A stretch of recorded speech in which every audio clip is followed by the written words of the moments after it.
Você sabe quais são os princípios que regem o direito do trabalho? Não? Então fique tranquilo que neste vídeo nós vamos aprender tudo sobre os princípios específicos do direito do trabalho, de uma forma fácil, simples, clara e objetiva. Vem comigo!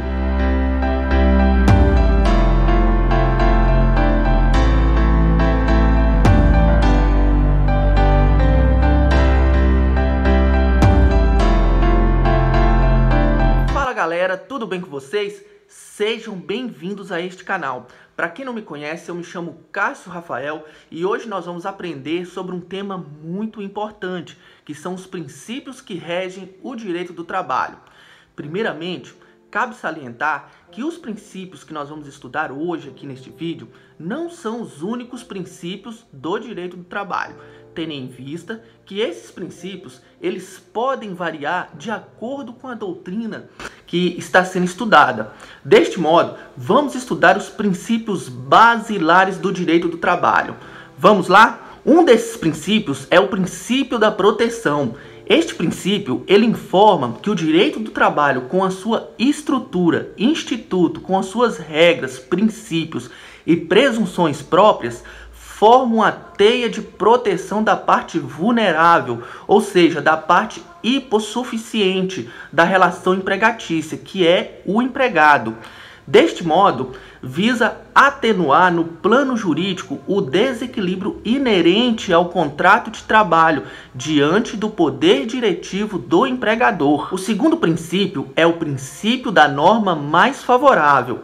Por este princípio, entende-se que o operador do direito do trabalho ele deve optar pela regra mais favorável ao empregado, seja no contexto de interpretação das regras jurídicas, seja no momento de elaboração da norma ou no contexto de confronto entre normas concorrentes.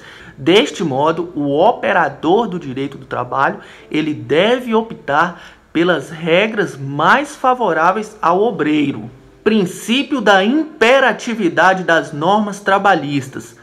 Este princípio, ele informa que no segmento juslaborativo, o domínio das regras jurídicas obrigatórias são prevalecentes em relação às regras dispositivas. Deste modo, conforme elenca o artigo 9º da CLT, são nulos de pleno direito os atos praticados com o objetivo de desvirtuar, impedir ou fraudar a aplicação de preceitos contidos na CLT. Sendo assim, as normas justrabalhistas são essencialmente imperativas, não podendo ter a sua aplicação afastada pela simples manifestação de vontade das partes. Neste mesmo sentido, há também o princípio da indisponibilidade dos direitos trabalhistas, também chamado de princípio da irrenunciabilidade dos direitos trabalhistas, que significa na impossibilidade técnico-jurídica de um empregado, por sua simples manifestação de vontade, querer despojar-se das normas de proteção que lhe asseguram a ordem jurídica e o contrato. Ou seja, pessoal, o empregado, pela sua simples manifestação de vontade, ele não pode abrir mão das normas que lhe asseguram a proteção na ordem jurídica e também a proteção em relação ao contrato de trabalho. Outro princípio que rege o direito do trabalho é o princípio da condição mais benéfica, que consiste na garantia de preservação no decorrer do contrato de trabalho da cláusula contratual mais vantajosa ao trabalhador, que se reveste do caráter de direito adquirido. Deste modo, havendo cláusulas contratuais concorrentes, aquela que for mais favorável ao trabalhador irá prevalecer em relação à outra. Neste mesmo sentido, o artigo 468 da CLT e a súmula 51 do Tribunal Superior do Trabalho irão determinar que as cláusulas contratuais benéficas somente poderão ser revogadas ou alteradas caso sejam substituídas por cláusulas posteriores que sejam ainda mais benéficas. mantendo-se assim o caráter de direito adquirido destas cláusulas benéficas. Princípio da intangibilidade salarial. Este princípio estabelece a intangibilidade dos salários, pelo qual, tendo em vista sua natureza alimentícia, deve ser assegurado o seu valor, montante e a sua disponibilidade em benefício ao empregado.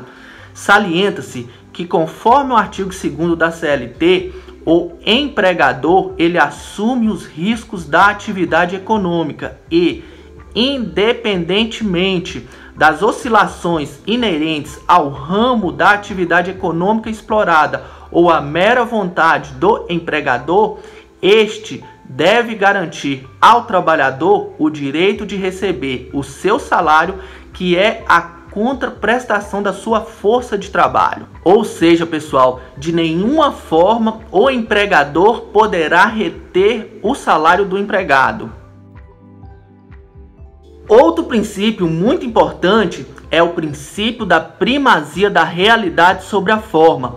Por esse princípio, entende-se que o que realmente é realizado de fato ao longo da prestação de serviço prepondera sobre o que foi acordado no contrato de trabalho.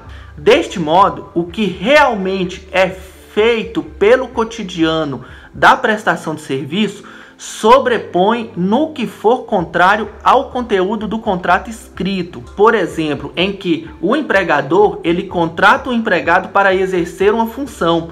Todavia, esse empregado ele realiza uma outra função no dia a dia laboral dele, cujo patamar salarial é maior do que a função contratada originariamente.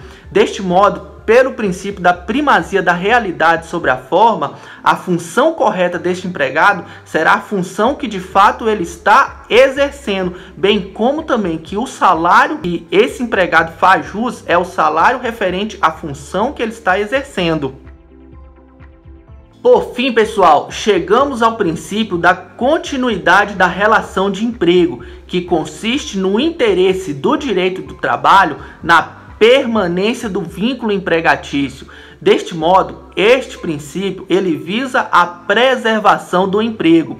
Uma norma relacionada a este princípio é o artigo 448-A da CLT, ao qual dispõe que a mudança na propriedade ou na estrutura jurídica da empresa não afetará os contratos de trabalho dos respectivos empregados. Muito bem, pessoal, espero de coração ter contribuído para o conhecimento de vocês. Deixem aí nos comentários o que vocês acharam desta aula. Se gostaram do conteúdo, deixem um like, inscrevam-se no canal, compartilhem. Desde já, meu muito obrigado. Aguardo vocês no próximo vídeo. Forte abraço. Tchau, tchau.